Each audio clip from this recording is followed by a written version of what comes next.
Ya, selamat siang. Nama saya Jasurun. Saya adalah seorang mahasiswa Ubaya yang berasal dari Fakultas Psikologi dengan NRP 150120134. Nah, ya, jadi pada siang hari ini saya ingin mewawancarai Bapak Edi Santoso. Jadi Bapak Edi Santoso ini adalah merupakan seorang pendeta, namun juga sekaligus merupakan seorang aktivis di lingkungan lingkungan tempat tinggalnya. Ya, jadi saya ingin mewawancarai beberapa pertanyaan kepada Bapak Edi Santoso.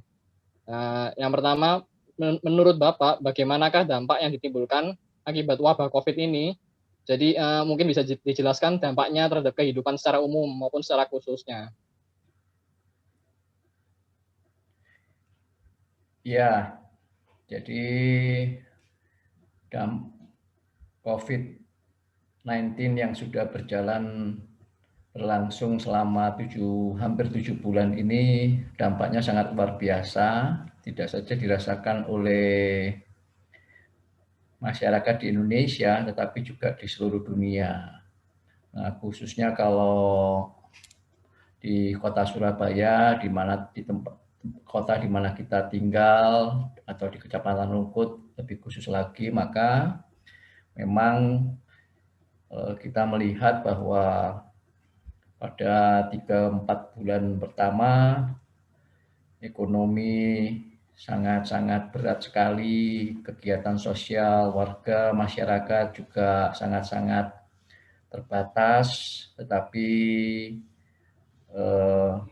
puji Tuhan mulai berangsur-angsur sudah ada kegiatan ekonomi dan juga kegiatan-kegiatan sosial warga, sekalipun memang masih sangat-sangat dibatasi dan harus sesuai dengan protokol kesehatan. Tapi memang dampak daripada COVID-19 ini secara sosial dan secara ekonomi sangat-sangat luar biasa. Dan sampai sekarang pun kita masih belum tahu kapan COVID-19 ini akan selesai. Semoga usaha-usaha untuk menemukan vaksin bisa segera menemukan hasilnya dan bisa diberikan ke masyarakat untuk divaksinisasi. Oke, lalu menurut penilaian Bapak, jadi menurut Bapak bagaimana tingkat kepatuhan masyarakat yang tinggal di sekitar daerah Bapak? Kan Bapak tinggal di Rungkut. Nah, jadi menurut Bapak bagaimana tingkat kepatuhan masyarakat di daerah Rungkut ini? Apakah mereka itu memandang COVID ini sebagai bahaya yang lumayan besar gitu? Iya, memang pada bulan-bulan 1, 2, 3 bulan pertama memang masih banyak warga yang sekalipun pemerintah sudah seringkali menyatakan bahwa ini sangat berbahaya, tetapi memang masih banyak yang belum begitu serius menanggapi, sehingga masih banyak masih ada saja yang beraktivitas. Nah, tapi seiring dengan semakin gencarnya sosialisasi dari pemerintah terkait bahaya COVID-19 ini, maka saya melihat kesadaran warga juga semakin tinggi. Saat ini warga juga mulai sadar untuk mematuhi protokol kesehatan. Sekalipun persentase yang tidak mematuhi juga masih ada, tetapi saya melihat semakin hari semakin sedikit.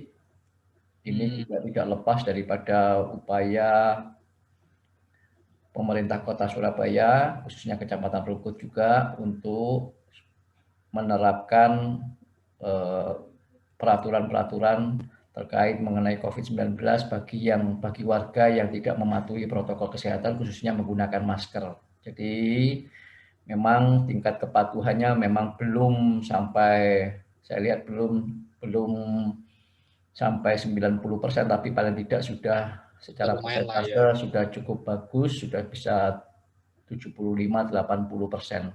Ya sudah lumayan. Ya. Lalu, jadi menurut pandangan Bapak mengenai masyarakat yang masih melakukan pekerjaan di luar rumah nih, jadinya kan meskipun pemerintah sudah melakukan himbauan supaya masyarakat untuk bisa lockdown. Nah, jadi menurut Bapak itu bagaimana ya itu?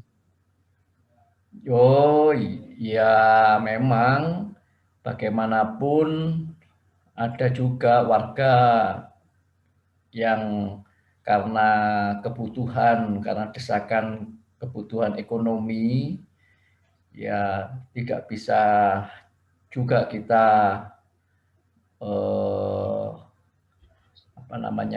mengabaikan, artinya atau menyalahkan sepenuhnya warga yang memang karena desakan kebutuhan ekonomi mereka harus terus bekerja di luar rumah, sekalipun memang terus-menerus dihimbau untuk sebisanya bekerja dari rumah, tapi memang kan tidak semua pekerjaan bisa dilakukan secara dari rumah, seperti tukang becak atau angkutan kota atau pun pekerjaan-pekerjaan yang lain yang memang sangat-sangat mendesak karena kebutuhan ekonomi. Jadi kita pun sebagai warga juga harus bisa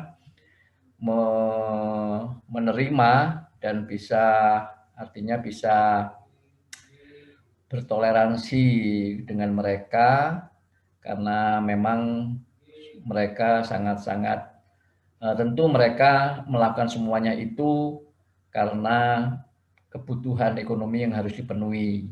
Jadi tetapi kita juga memohon supaya kepada mereka saudara-saudara kita yang tidak harus melakukan pekerjaannya di luar rumah, dan karena juga desakan-desakan ekonomi, kebutuhan ekonomi, supaya mereka, saudara-saudara kita ini semakin